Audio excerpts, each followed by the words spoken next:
হাসান বসরি রহমতুল্লাহি আলাইহি ওই বেশ্যা মহিলার ঘরের সামনে বসা। মানুষ যখন আইসা তাকায় হাসান বসরি রহমতুল্লাহি আলাইহিকে দেখার পর সামনে আর পাও চলে না। ওই লোকগুলা আজকে করিয়া কার নিজের বাড়ির দিকে চলে যায়। এই দিক দিয়া বেশ্যা মহিলা ঘরের ভিতরে পাগল। ঘটনা কি এক সময় চলিয়া যায়, আমার কাস্টমার কেন আসে না? দরজাটা খুলিয়া দেখার পর তাকাইয়া দেখে জমানার বড় আল্লাহর কুতুব হাসান বসরি রহমতুল্লাহি আলাইহি দরজার সামনে বসা। মহিলা বুঝলো এই ঘটনার কারণেই আমার কাছে কাস্টমার আসতে পারে না। কারণ মানুষ যদিও খারাপ কাজ করে, গোপনীয়তা অবলম্বন করে, কিন্তু হাসান বসরি দরওয়াজার সামনে বসা, যার কারণে কেউ তো আসতে পারে না। মহিলাও চিন্তা করিয়া গেল, এই লোকটাকে যতক্ষণ পর্যন্ত আমার দরওয়াজার সামনে থেকে সরাইতে পারবো না, ততক্ষণ পর্যন্ত আমার কাস্টমারও ঘরে আসবে না। এবার মহিলা ডাক দেয় হাসান বসরি, ও আল্লাহর ওয়ালি, আপনি তো এখানে আসার কথা না, আপনার কে পাঠাইছে? ও আল্লাহর ওয়ালি, আপনি তো আপনার খানকায় বসে থাকবেন, এখানে তো খারাপ লোক আসে, আপনি কেন আইসা বসলেন? ও আল্লাহর ওয়ালি, আপনি কি আমার পেটের ভিতরে লাথি মারবেন? আল্লাহর ওলি, আপনি চলিয়া যান, আপনি থাকলে আমার একটা কাস্টমারও এখানে আসবে না। আল্লাহর ওলি ডাক দিয়া কয়, মহিলা তুমি কি জানো না জিনা ব্যভিচার করা হারাম? জিনাকারী পুরুষ মহিলার জন্য আল্লাহ তাআলা কিয়ামতের দিন বড় ভয়ঙ্কর জাহান্নাম বানায় রাখছে। এ মহিলা তুমি কি জানো না? তাহলে তুমি কেন এই খারাপ কাজে লিপ্ত হও? তুমি কি এই কাজটা ছেড়ে দিতে পারো না? মহিলা গিয়া কয়, হুজুর, এই কাজ করি আমি আমার পেট চালাই, আমার সংসার চালাই, সব কিছু চালাই। হুজুর, এই কাজ ছাড়া তো আমি বাঁচতে পারি না, এই জন্য আমি এই কাজটা করি। আল্লাহর ওলি ডাক দিয়া কয়, মহিলা, যদি তুমি এই কাজটা করে তোমার পেট চালাও, সংসার চালাও, এ মহিলা, তোমার কাছে আমি আসলাম একটা কারণে। মহিলা ডাক দিয়া কয়, হুজুর, কি কারণে আপনি আসলেন? আল্লাহর ওলি ডাক দিয়া কয়, মহিলা, তুমি যেহেতু টাকার বিনিময়ে বেশ্যাগিরি করো, খারাপ কাজ করো, এ মহিলা, আমিও তোমাকে একটা রাত্রের জন্য পেতে চাই, দরকার হলে ডাবল টাকা আমি তোমারে দিব। মহিলা এবার আশ্চর্য হয়ে যায়, আল্লাহর ওলি কি বলতেছেন? আপনি তো এই কাজ করার লোক না, আপনার সাথে তো এটা যায় না। আল্লাহর ওলি, আপনি চলে যান। হাসান বসরি রহমতুল্লাহি আলাইহি বলে, মহিলা, তুমি যদি আমার কথায় রাজি না হও, আমিও এখান থেকে যাব না, যতক্ষণ পর্যন্ত তুমি আমার কথা মেনে না নিবা, ততক্ষণ পর্যন্ত আমি এক চুল পরিমাণও সরব না। এবার মহিলার চাকরি বড় গরম। মহিলা বুঝলেন এই আল্লাহর ওলিকে তো সরানো যাবে না। মহিলা গাকিয়া কয়, হাসান বসরি, যেহেতু আপনি যাবেন না, আপনাকে সরানোর আর কোনো রাস্তাও আমার নাই। ও আল্লাহর ওলি, আপনি যদি রাজি থাকেন তাহলে আমার আর নারাজি হওয়ার কি আছে? ও আল্লাহর ওলি, যান যান, আমি আপনার কথায় রাজি, চলেন এখনই আপনার সঙ্গে আমি যাব। আল্লাহর ওলি কয় চলো আমার বাড়ির দিকে চলো। হাসান বসরি রহমতুল্লাহ আলাইহি এই বেশ্যা মহিলাকে নিয়ে বাড়িতে যায়। মানুষ দূর থেকে কাকাইয়া কাকাইয়া হাসে। হুজুরে আজ থেকেই উল্টা ঘুরতেছে, বুঝলাম না কিছু। হুজুরে এই বেশ্যা মহিলার নিয়ে কেন বাড়িতে যাইতেছে, ঘটনা তো বুঝতেছি না। আল্লাহর ওলি মহিলাকে নিয়ে বাড়িতে হাজির। মহিলার একটা রুমের ভিতরে ঢুকাইয়া কিছু নাস্তার ব্যবস্থা করলেন। মহিলা চিন্তা করে আর ভাবে, দুনিয়ার মানুষ আমাকে বাড়িতে নেওয়ার পর আমার দেহটারে ভোগ করার জন্য পাগলের মতো আমার উপরে ঝাঁপায়া পড়ে। আর আজকে কেমন লোকের সঙ্গে আসলাম। আল্লাহর ওলি আমাকে আগার পর আমার নাস্তার ব্যবস্থা করে, ঘটনা তো বুঝলাম না। আল্লাহর ওলি নাস্তা যাওয়ার পর মহিলা সুন্দর করে নাস্তা খাইলেন। খাওয়ার পরে এবার আল্লাহর ওলি এক বদনা পানি আইনা ওই বেশ্যা মহিলারে দিলেন। এই মহিলা নাও এই এক বদনা পানি তোমারে আইনা দিলাম। মহিলা গাক গিয়া কয়, ও আল্লাহর ওলি, আমি এই পানি গিয়া কি করব? আল্লাহর ওলি গাক গিয়া কয়, মহিলা রে, এক বদনা পানি কেন আইনা দিলাম জানো? আমি এই এক বদনা পানি তোমারে গেছি, তুমি সুন্দর করিয়া উজুটা বানাও।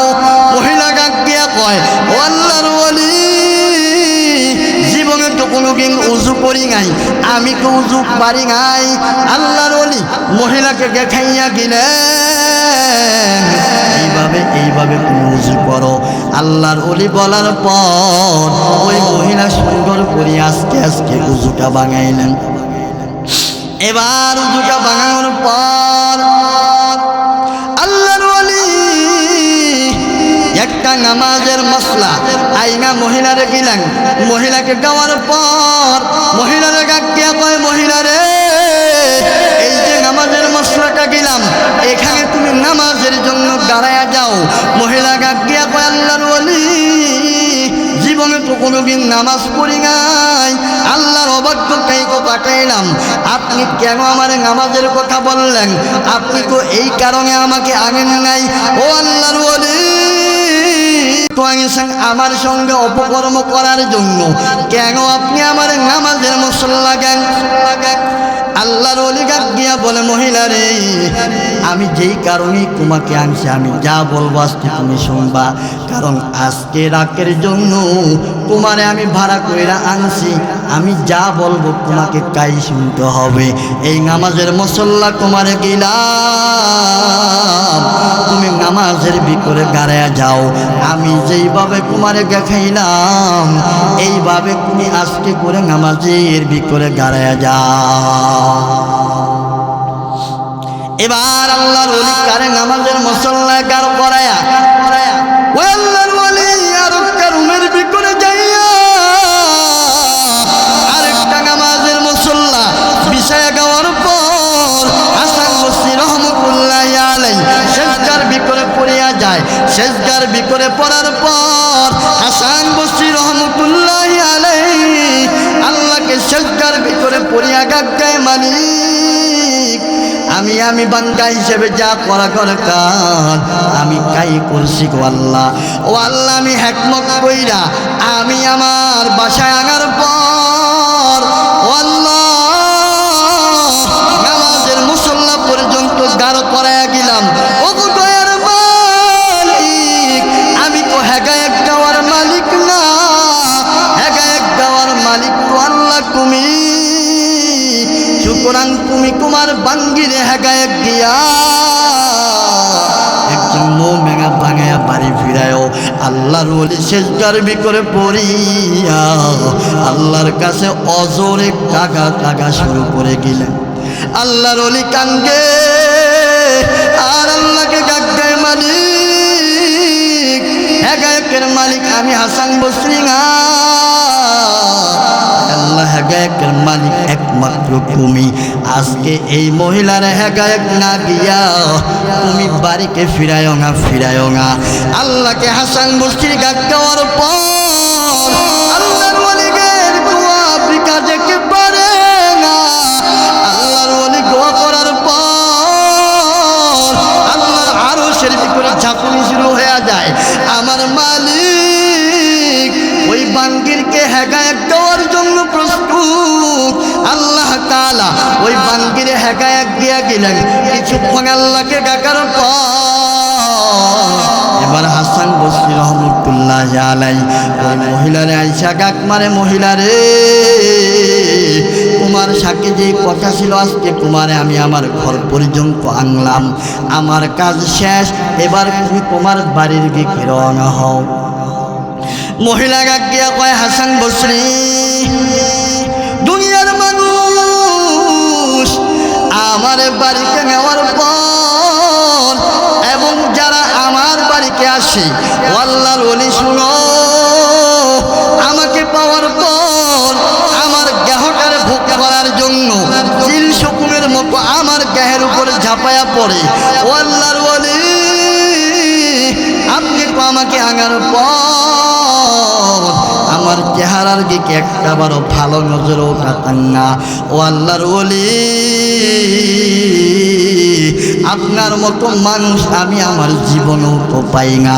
ও আল্লাহর ওলি যে আল্লাহ তাআলা আপনার জিনা থেকে সরায় রাখলো, যে আল্লাহর ভয় হওয়ার পর আজকে আপনি আমাকে পাওয়ার পরেও জিনা ব্যভিচারে লিপ্ত হন নাই। ও আল্লাহর ওলি আমি আর নাফরমান বেঈমান হইয়া আমি আমার বাড়িতে যাইতে চাই না। আল্লাহর ওলি আপনি আমার কালিমা পড়ায়া গেন, লা ইলাহা ইল্লাল্লাহু মুহাম্মাদুর রাসূলুল্লাহ। এবার মহিলা ডাক দিয়া কয়, আল্লাহর ওলি আমি জীবনে আর কোনোদিন নাফরমানি করব না, জিনা ব্যভিচারে লিপ্ত হব না, খারাপ কাজের দিকে যাব না। ও আল্লাহর ওলি আপনার কাছে আমি বায়াত গ্রহণ করলাম, আমি জীবনে আর কোনোদিন আল্লাহর অবাধ্যতার পথে চলব না। সুবহানাল্লাহ। এই জন্য গুলিশার মানুষ বলেন তো হেগায়েক কার হাকে? আরো জোরে বলেন কার হাকে? আল্লাহ বলে আমি আল্লাহ যারে পছন্দ করি তারে হেগায়েককে। আজকের মাহফিল হলো হেগায়েকের জায়গা। কার বয়ানে কার কথায় কার কপাল খুলে যায়, এর নবীর উম্মতের দল। এই জন্য কোরআনের আয়োজন যেখানেই হয় সেখানেই যাইয়া হাজিরা দেওয়া লাগে কি লাগে না? ইয়া আইয়ুহাল্লাযীনা আমানুত্তাকুল্লাহ, আল্লাহ বলে হে ঈমানদার আমি আল্লাহকে ভয় করো। হাক্কা তুকাতিহি, ভয় করার মতো বান্দা ভয় করো। শুধু ভয় করলে চলবে না, ভয় করার মতো ভয় করো। কারণটা কি জানোনি? আল্লাহকে ভয় করার পরে আবার নাফরমানি করো হবে না। আল্লাহকেও ভয় করো, নামাজ পড়ো না। আল্লাহকেও ভয় করো, রোজা ছেড়ে দাও। আল্লাহকে ভয় করো, নাফরমানি করো। আল্লাহ বলে এই ভয় করলে চলবে না, আমি আল্লাহকে ভয় করো। কেমন ভয় করবা বান্দা জানো? ভয় করার মতো ভয় করো, যাকে করে নাফরমানি করার সময় তুমি যখন গুনাহের কাজের দিকে চলিয়া যাইবা, তখন তোমার আমার অন্তরের ভিতরে একটা কথা চলে আসবে, আমি যে নাফরমানি আর গুনাহ করি, গুনার জন্য একদিন তো আমার আল্লাহর আদালতে দাঁড়াইতে হবে। আজকে মানুষ দুর্নীতি করে আল্লাহর ভয় নাই, ঘুষ খায় আল্লাহর ভয় নাই, জিনা ব্যভিচার করে আল্লাহর ভয় নাই, সুদ খায় আল্লাহর ভয় নাই, আরেকজনের আইল খেলে আল্লাহর ভয় নাই। কেন বান্দা জানো? অন্তরের ভিতরে মালিকের ভয় নাই। আল্লাহ বলে বান্দা করে আল্লাহর ভয় ঢুকাইবা। আমার মালিক জাগায়া গে বাঙ্গা তোমার গারা কোনোদিন দুর্নীতি করা সম্ভব নয়। কথা বলেন ঠিক কিনা? দুর্নীতির হই আখড়ায় বসে জাহির করে জ্ঞান, দুর্নীতির হই আখড়ায় বসে জাহির করে জ্ঞান। কলম গিয়ে কামায় টাকা আবার ঘরে সাগর বান। ওরা শিক্ষিত শয়তান, ওরা শিক্ষিত শয়তান, ওরা শিক্ষিত শয়তান, ওরা শিক্ষিত শয়তান। কথা বলেন ঠিক কিনা?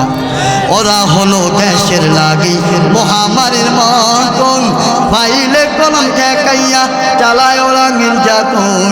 ওরা হলো দেশের লাগি মহামারীর মতন, ফাইলে কলম ঠেকাইয়া চালায় ওরা নির্যাতন। ঘুষের টাকায় ওদের বুড়ি করে যে টান।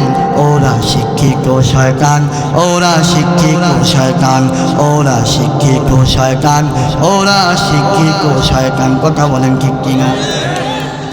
আল্লাহ বলে তোমার অন্তরে কাকুয়া ঢোকাও, পুলিশ লাগবে না, দুদক লাগবে না, সেনাবাহিনী লাগবে না। আল্লাহর ভয় অন্তরের ভিতরে যদি থাকে রে তোমার কিছুই লাগবে না। আল্লাহর ভয় তোমার জাহান্নামের আগুন থেকে বাঁচায় দিবে। আমার আল্লাহ জাগায় গায়ে মুমিন শুনো, আমি আল্লাহকে ভয় করার মানে হলো আমি আল্লাহর আযাবকে ভয় করো, আমি আল্লাহর শাস্তিকে ভয় করো। আল্লাহ তাআলা বলেন ইন্না আযাবি লাশাদীদ।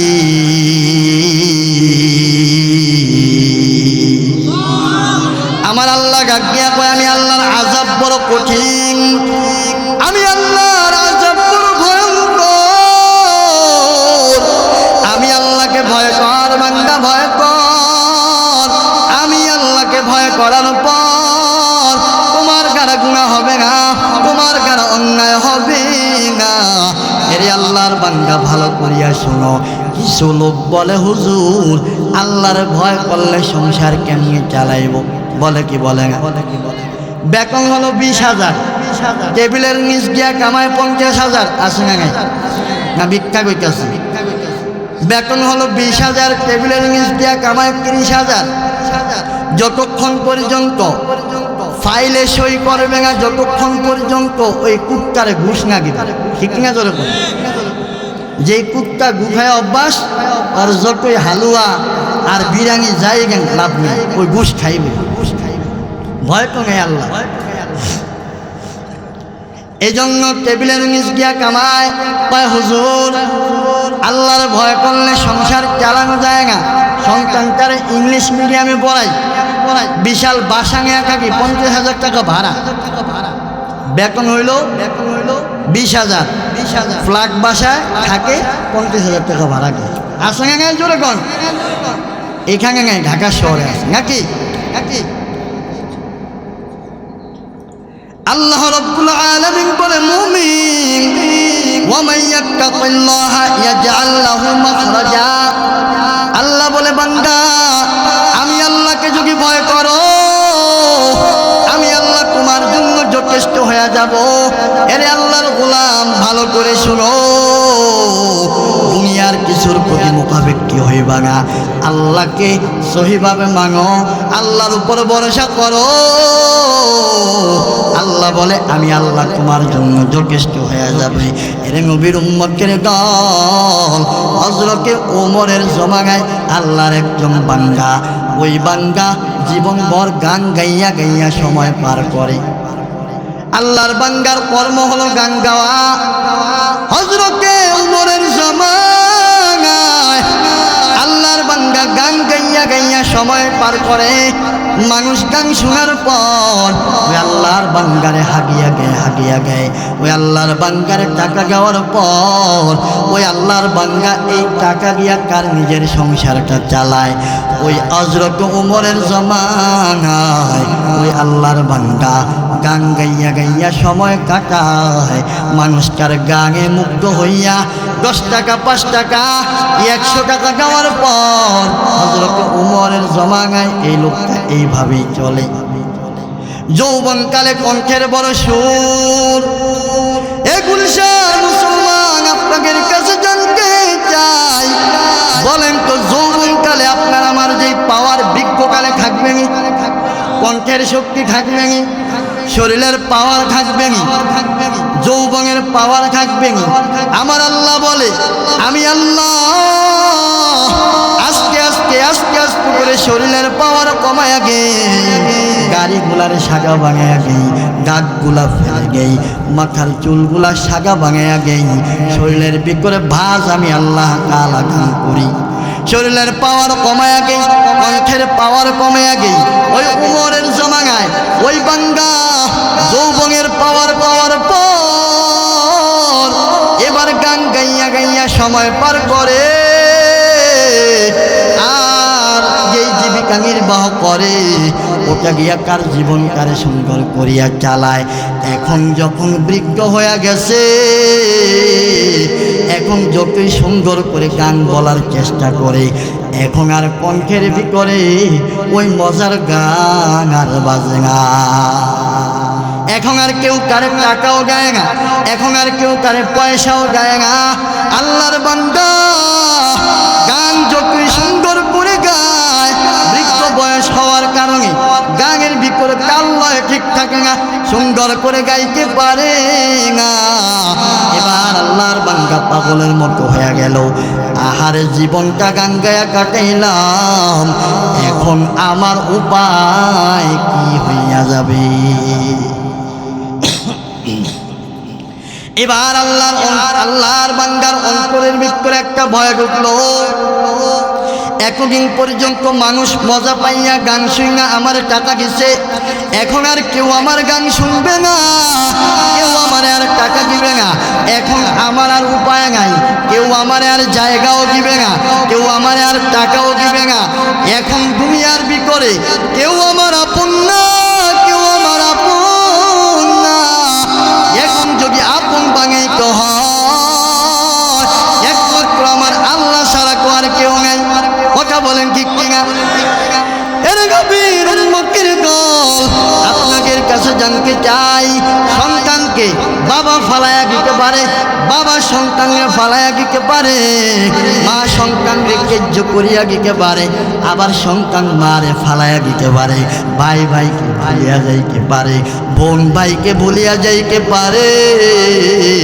কিন্তু আমাদের মালিক দয়ার আল্লাহ একটা জোরে ডাকবেন না আল্লাহ, একটা মধুর ডাকবেন না আল্লাহ। আল্লাহ বলেন গোলাম, আমি আল্লাহকে যখন ডাকো, যখন আমার একটা বার ডাকো, আমি আল্লাহ করে 70 বার করে জবাব দেই। ওই যখন আমার 1 হাত অগ্রসর হও, আমি আল্লাহ তোমার দিকে 2 হাত অগ্রসর হই। তুমি যখন আমি আল্লাহর দিকে দৌড়ায়া আসো, আমি আল্লাহ পলকের সাথে তোমার কাছে বান্দা হাজির হয়ে যাই। আমার আল্লাহ এমন একজন দয়ার মালিক, আল্লাহকে কাউরে ভুলতে পারে না। ওই মায়ের পেটে আমি তুমি একা ছিলাম, কথা বলেন ঠিক কিনা? দুনিয়ার কেউ ছিল না। ওই মায়ের পেটে আমার আল্লাহ অক্সিজেন দিল, খাবার দিল, মায়ের পেটে সুন্দর করে রাখার পর দুনিয়ার জমিনে যখন তুমি আসলাম, ওই সময় তুমি আর কোনো খাবার আমি গ্রহণ করতে পারি নাই। আমার আল্লাহ মায়ের স্তনের ভিতরে এমন একটা খাবারের ব্যবস্থা করেছে, এই খাবারটা পৃথিবীর সবচেয়ে ভালো খাবার। আমার আল্লাহ মায়ের স্তনের দুধের ব্যবস্থা করলো। আমার আল্লাহ তোমারে আমারে সুন্দর করে লালন পালন করার পর আমার তোমারে বড় করলো। এখন বলি দেয়ার ইজ নগর, আল্লাহ বলকে কিছু নেই, আসে না নাই। যে আল্লাহ করে খাওয়াইলো, বাঁচাইলো, বড় করলো, আজকে সে আল্লাহকে বিশ্বাস করো না। এরকম বিরুম্মকের কল যে আল্লাহ আমাদের প্রিয় বন্ধু, আল্লাহর চাইতে আপন আর কেউ হতে পারে না। কথা বলেন ঠিক কিনা? এবার আল্লাহর বান্দা অনুপায়, এখন তো আল্লাহ ছাড়া আমার কেউ নাই। ওই আল্লাহর বান্দা এবার বুঝতে পারলো আল্লাহ ছাড়া কেউ নাই। এবার আল্লাহর বান্দা আল্লাহর গায়ে মালিক জীবনটারে কাটাইছি নাফরমানি কইরা, জীবনটা কাটাইছি গান গাইয়া, জীবনটা কাটাইছি খারাপ পকে পকে কাটাইছি। ওরে আল্লাহ, জীবনটারে নষ্ট করে গিয়েছি, জীবনে তোমার আপন বলকে বুঝি নাই। তুমি আল্লাহ যে সবচাইতে বড় আপন, আয় আল্লাহ কখন বুঝি নাই। ও আল্লাহ, এখন তুমি ছাড়া আমার কেউ নাই, তোমার উপর আস্থা রাখলাম, তোমাকে ভয় করলাম। ও আল্লাহ, তুমি আমার সব ব্যবস্থা করে দাও। আমার মালিক ডাকিয়া কয়, গোলাম, দুনিয়ার সব মানুষ তোমারে ঘুরে খেয়ে লাগিতে পারে, কিন্তু আমি আল্লাহ তো করে ঘুরে ফালাইতে পারি না, কারণ করে আমি আল্লাহ বড় মোহাব্বত কইরা বানাইছি। এবার ওই বৃদ্ধ অঝোরে কাঁদতে কাঁদতে জান্নাতুল বাকিকে পৌঁছে গেলেন।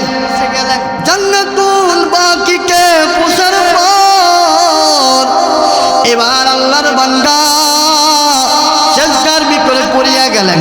সেজদার ভিতরে পড়ার পর ওই আল্লাহর বান্দা আমার আল্লাহকে ডাকতেছে, মালিক, তুমি ছাড়া আমার আর আপন কেউ নাই, কেউ নাই, তুমি ছাড়া আমার উপায় নাই। আয় আল্লাহ, তোমার কাছে আমি সফর্গ হইয়া গেলাম, তুমি একটা ব্যবস্থা করো। এইভাবে আল্লাহকে যখন ডাকে, আমার আল্লাহর কুদরতি অন্তরে মায়া লাগিয়া যায়, অন্তরের ভিতরে জোশ মারে।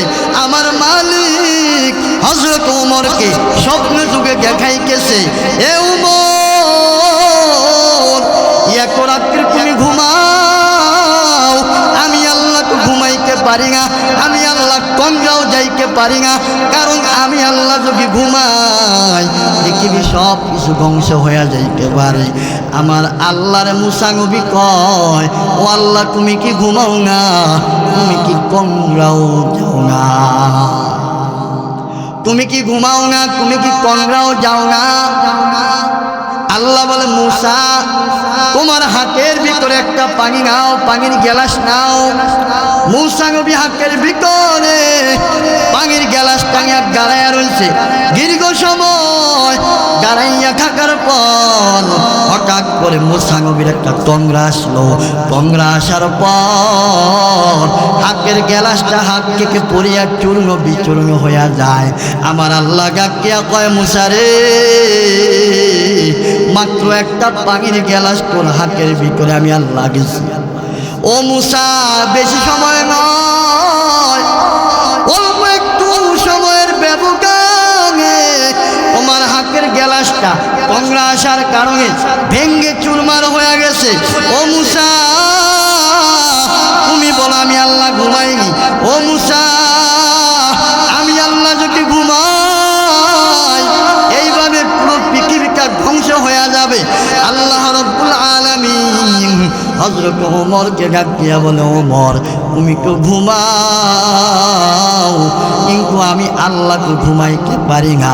ও ওমর, কারাকারি ঘুম থেকে উঠো, দৌড়াও দৌড়াও, ওই যে জান্নাতুল বাকির ভিতরে আমার একজন বান্দা অজরে আমি আল্লাহকে আল্লাহ আল্লাহ বলিয়া ডাকতেছে।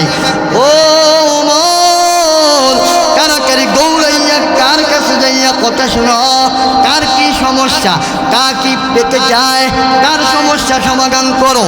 এই বলিয়া ঘুমের ভিতরে হযরত ওমর হঠাৎ করে ঘুমটা ভেঙে গেল। হযরত ওমর বলে, আমারে আল্লাহ ঘুমের ভিতরে স্বপ্ন যুগে কি দেখাইলো।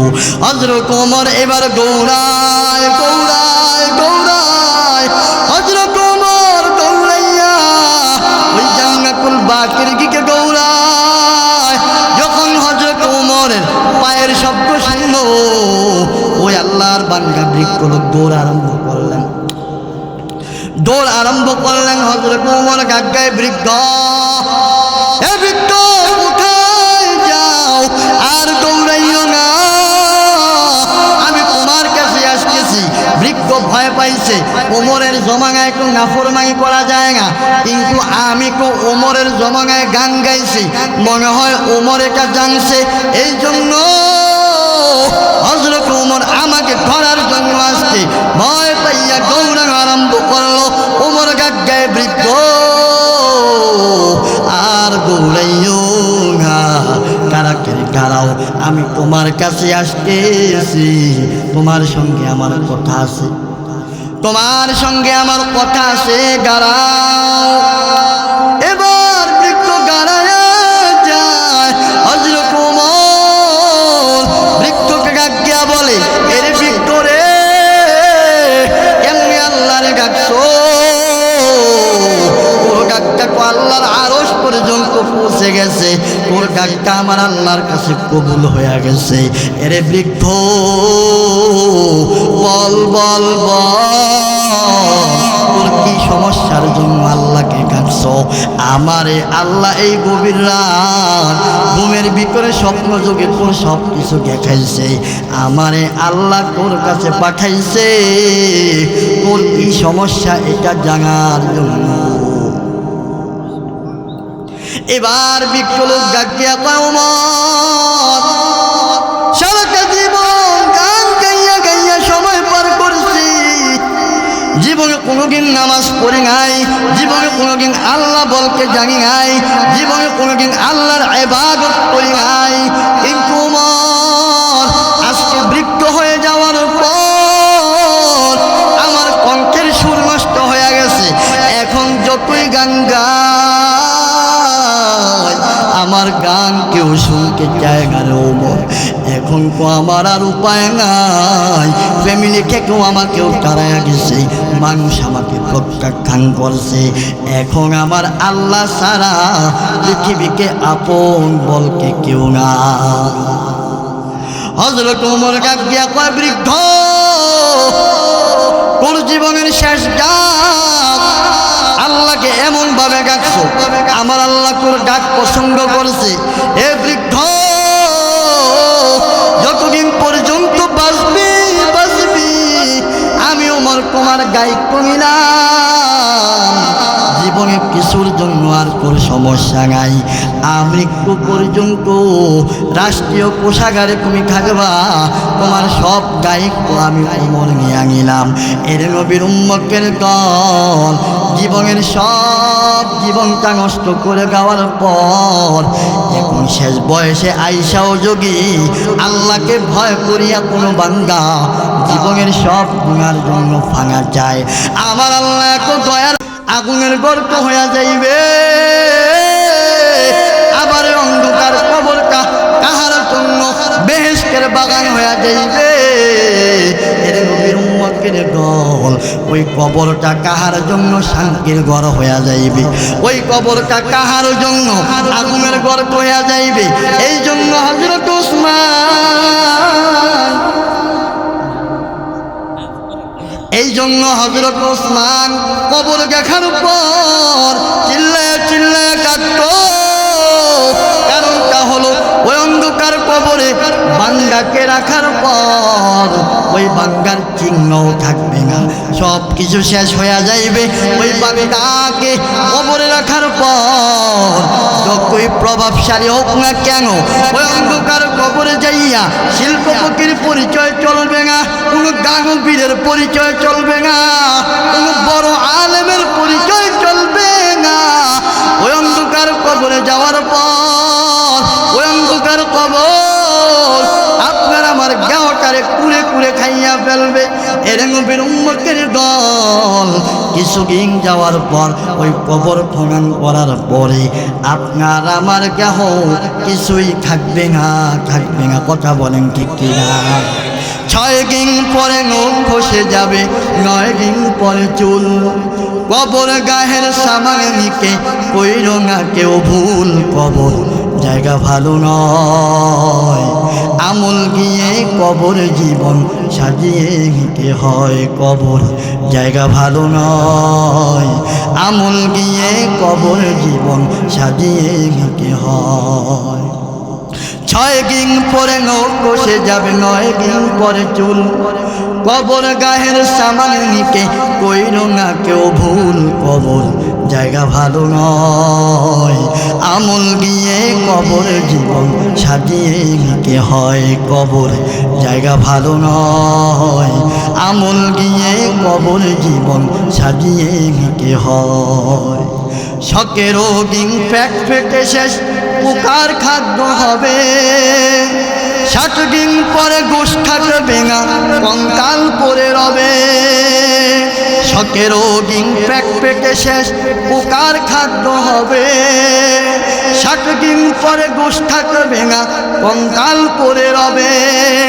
90 দিনে হাড়গুলি সব, 90 দিনে হাড়গুলি সব আলাদা হয়ে রয়। কবর জায়গা ভালো নয়, আমল গিয়ে কবর জীবন সাজিয়ে নিতে হয়। কবর জায়গা ভালো নয়, আমল গিয়ে কবর জীবন সাজিয়ে নিতে হয়।